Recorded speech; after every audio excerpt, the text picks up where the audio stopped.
Toupargel, depuis 70 ans à votre service pour vous livrer le meilleur du surgelé.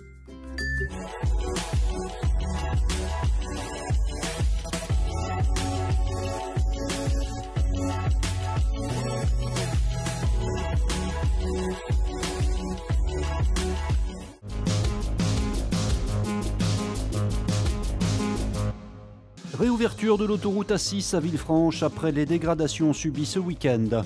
Ce sera un géant de la santé, visite du futur Medipôle de Villeurbanne. Enfin, le Ninkasi propose désormais son propre whisky distillé à Tarare. Nous sommes en train de refaire les enrobés sur la voie lente et la voie médiane de l'autoroute A6. L'autoroute qui porte donc encore les traces de la manifestation des Gilets jaunes de samedi à Villefranche. Une mobilisation qui a dégénéré dans la soirée après l'intrusion de casseurs au niveau de la barrière de péage. Ils ont couché à peu près 150 mètres de clôture pour accéder sur l'autoroute A6.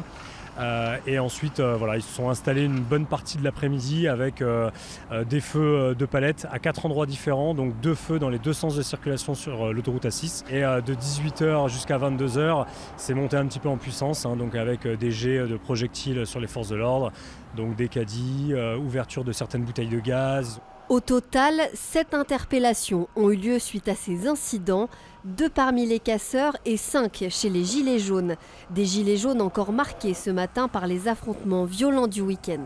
Mon fils a eu un flashball au niveau de la mâchoire et je trouve ça inadmissible. Je trouve que la réponse elle n'était pas appropriée. On est tous des gens qui travaillent, il faut arrêter les violences, mais des deux côtés, pas que du côté des manifestants. Les Gilets jaunes restent mobilisés depuis à Villefranche sur un rond-point du centre-ville. Une nouvelle manifestation pourrait avoir lieu samedi. Pour la société autoroutière APRR, le préjudice financier lié aux dégâts et aux péages gratuits s'élève à plusieurs millions d'euros depuis le début du mouvement. La colère ne retombe pas chez les pompiers. Ils avaient déjà manifesté à Lyon le 5 novembre dernier pour réclamer notamment davantage d'effectifs et des revalorisations de salaire. Ils se préparent à redescendre demain dans la rue. Ils défileront entre Perrache et la préfecture. Les soldats du feu ont également déposé un préavis de grève du 6 au 10 décembre au moment de la fête des Lumières. Une période sensible qui pourrait amener la préfecture à prendre des mesures de réquisition. Son ouverture est prévue dans quelques semaines. Le nouveau Medipôle de Villeurbanne a été officiellement livré ce matin après 3 ans de travaux. Un projet unique en France puisqu'il sera géré par 2 organismes, l'un privé et l'autre mutualiste. Au départ, forte réticence des deux côtés, déjà culturellement, aller faire travailler les rouges de la mutualité avec les bleus de Capio, c'était compliqué. Et puis chacun s'est dit c'est la seule solution. Et pour cause, les 2 opérateurs qui gèrent notamment les cliniques du Tonkin et de Trarieux souhaitaient tous les 2 se moderniser. L'Agence régionale de la santé leur a donc proposé de s'unir sur un même site. Le bâtiment de 14 000 m² accueillera ainsi les patients de 7 établissements au total, jusqu'ici dispersés dans l'agglomération. Le patient ne verra pas la différence, qu'il soit dans un service Capio ou dans un service Résamut.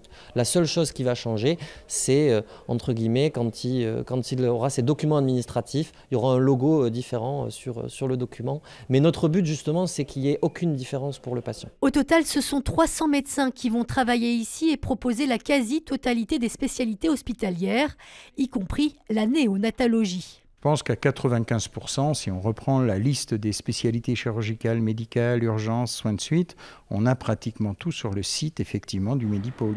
Le Medipôle, qui prévoit 250 000 consultations en moyenne par an, pourrait rapidement devenir l'un des établissements privés les plus importants de France. Trop tendre et trop indiscipliné. Le Loup Rugby n'est pas parvenu à faire déjouer le leader clermontois hier sur sa pelouse. Pourtant solide et incisif en première période, les hommes de Pierre Mignoni ne furent récompensés au tableau d'affichage que par le jeu au pied de leur ouvreur Jean-Marc Doussin. Mais juste avant la pause, les Lyonnais, en supériorité numérique, craquent une première fois sur un essai en bout de ligne de Moala. S'ensuit un second acte marqué par 3 cartons jaunes qui scellent assez vite le sort des coéquipiers de Julien Puricelli. Terminant la partie à 13, le Loup encaisse 3 nouveaux essais pour s'incliner 31-11. Voici le premier whisky lyonnais, un single malt produit par le groupe Ninkasi. Ce grand spécialiste de la bière livre ici un spiritueux de 3 ans d'âge élaboré dans sa distillerie de Tarare. Il est très flatteur, très généreux, plutôt côté féminin parce qu'il donne beaucoup dans les fleurs blanches et surtout l'abricot. Donc c'est vraiment un plaisir d'avoir un whisky de 3 ans très généreux comme ça. Un goût singulier dû aussi au fût de vin dans lequel il vieillit et le maître distillateur n'est pas allé les chercher très loin. On est très lyonnais, donc l'idée c'était de trouver au plus proche. Donc on s'est gratté la tête, mais pas trop longtemps puisqu'on est descendu tout de suite à Condrieu. Des vins quand même extraordinaires. Le whisky est un bon point de mémoire sur les tonneaux, donc nous on récupère les goûts des vins. Ce whisky baptisé Traquin est produit à seulement 1000 exemplaires. Ce nombre limité et son processus de fabrication le placent dans les hauts de gamme. On se positionne dans une démarche d'excellence, donc quand Alban distille, c'est quelque chose qui se fait de manière très délicate. On a un petit filet d'alcool qui sort de notre alambic. On est dans des processus de vieillissement, dans des fûts de grande qualité également. Donc effectivement, on a un produit qui est plutôt haut de gamme. On a une bouteille de 50 centilitres qui va être proposée à 49,90 €. Notez enfin que ce track 1 n'est que le premier whisky estampillé Ninkasi. Un track 2 et un track 3 suivront l'an prochain. Tous à consommer bien sûr avec modération.